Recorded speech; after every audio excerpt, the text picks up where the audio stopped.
और दोस्तों स्वागत है हमारे यूट्यूब चैनल में। आप देख रहे हैं SBT790। तो आज हम बात करने जा रहे हैं अश्वगंधा पाउडर और कैप्सूल के बारे में कि अगर आप अश्वगंधा पाउडर या कैप्सूल का उसके कैप्सूल का प्रयोग करते हैं तो इससे आपको क्या रिस्पांस मिलेगा, कैसे इसका प्रयोग करना है, कौन कौन लोग इसका प्रयोग कर सकते हैं। लेकिन वीडियो स्टार्ट करने से पहले आपसे छोटी सी रिक्वेस्ट हमारी कि अगर आप हमारे चैनल पर नए हैं तो चैनल को सब्सक्राइब कर लीजिए, बगल में घंटे का आइकन है उसको प्रेस कर दीजिए ताकि इन फ्यूचर कोई वीडियो अपने चैनल पर अपलोड करें तो आप तक सबसे पहले पहुंच सके। दोस्तों बात कर लेते हैं कि अश्वगंधा कैप्सूल का किस केस में उपयोग किया जाता है या अश्वगंधा पाउडर का किस केस में उपयोग किया जाता है।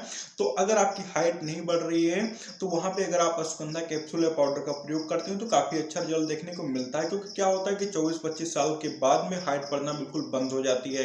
तो वहां पे अगर आप अश्वगंधा कैप्सूल या पाउडर का प्रयोग करते हैं तो काफी अच्छा रिजल्ट देखने को मिलता है।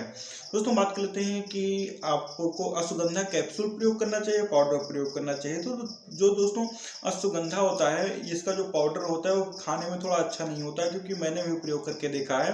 तो खाने में जैसे आप पानी में मिला के पियेंगे तब भी आपको प्रॉब्लम होगी, या फिर आप सूखा उसको खा लेंगे तब भी आपको प्रॉब्लम होगी। तो इसीलिए मैं यही सजेस्ट करता हूँ कि आप कैप्सूल ले लीजिए अश्वगंधा का। एक कैप्सूल सुबह और एक कैप्सूल शाम को आप खाते रहिए। आप चाहे डाबर का ले सकते हैं, पतंजलि का ले सकते हैं, या फिर आप बैद्यनाथ का ले सकते हैं। आप किसी भी जो पेटेंट कंपनियां हैं उनके आप कैप्सूल्स को ले सकते हैं अश्वगंधा के कैप्सूल का।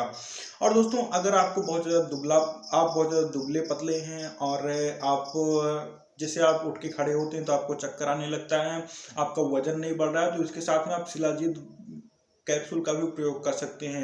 शिलाजीत कैप्सूल जो है डाबर का भी आता है, हिमालय का भी आता है और पतंजलि का भी आता है। तो इन तीनों कंपनियों में से किसी का भी आप ले सकते हैं जो है शिलाजीत और अश्वगंधा। और इसका प्रयोग आपको एक कैप्सूल सुबह एक कैप्सूल शाम को दोनों समय करना है। दोस्तों जो अगर आप डाबर का लेते हैं जो शिलाजीत गोल्ड कैप्सूल आता है तो उसका प्रयोग केवल आपको एक समय करना है। लेकिन अगर आप बैद्यनाथ और पतंजलि का लेते हैं, क्योंकि वो काफ़ी ज़्यादा कॉस्टली होता है, लगभग 210 रुपये का पड़ेगा आपको 12 कैप्सूल, जो है डाबर का सबसे महंगा आता है, डाबर शिलाजीत गोल्ड कैप्सूल। लेकिन अगर आप पतंजलि का लेंगे तो ये लगभग 50 रुपये में ये 100 रुपये में आपको मिलेगा 2 स्टिप। और जो अश्वगंधा है ये मिलेगा 50 रुपये में आपको 2 स्टिप। यानी अगर आप पतंजलि का लेते हैं तो आपको 150 में 2 स्टिप मिल जाएंगे, नहीं 10 दिन का डोज हो जाएगा। मैं यही सजेस्ट करता हूं कि अगर आप पतंजलि का लेते हैं तो ये आपको सस्ता भी पड़ेगा और काम भी अच्छा है।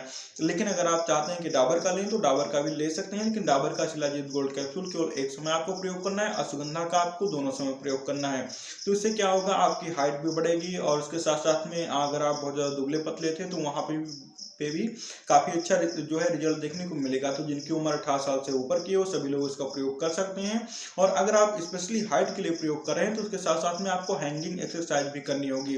जैसे आप पेड़ की डाल को पकड़ के लटकिए, या फिर अगर आपके आसपास में पेड़ नहीं है तो कुछ भी पकड़ के आप लटकिए, हैंगिंग एक्सरसाइज करिए। तो इससे क्या होगा कि आपकी हाइट जो है काफ़ी जल्दी बढ़ेगी और काफ़ी लगभग बहुत तो ज़्यादा नहीं बढ़ेगी, लेकिन 1-2 इंचों का फर्क आ सकता है, या फिर 4-5 इंच भी हो सकते हैं अगर आपकी उम्र कम है। तो जैसे 18 साल से अगर आप 18 और 24 के बीच में हैं तो हो सकता है कि आपकी जो हाइट है वो 4 से 5 इंच तक बढ़ जाए।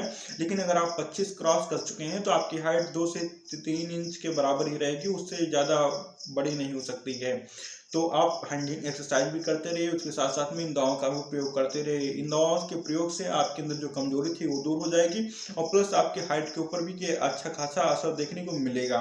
तो मुझे उम्मीद है कि आपको अश्वगंधा के बारे में सारी जानकारी मिल गई होगी, और अगर इस वीडियो में कुछ रह गया हो और आपकी बॉडी भी काफ़ी अच्छी बनेगी अगर आप अश्वगंधा और शिलाजीत का प्रयोग करते हैं। तो मुझे उम्मीद है कि इस वीडियो में आपको सारी जानकारी मिल गई होगी, और कोई जानकारी अगर छूट गई हो जो हमने आपको ना दी हो तो आप हमसे कमेंट करके पूछ सकते हैं। मिलते हैं आपसे अगले वीडियो में एक नए प्रोडक्ट के साथ में, तब तक के लिए धन्यवाद। आप अपना ख्याल रखिएगा।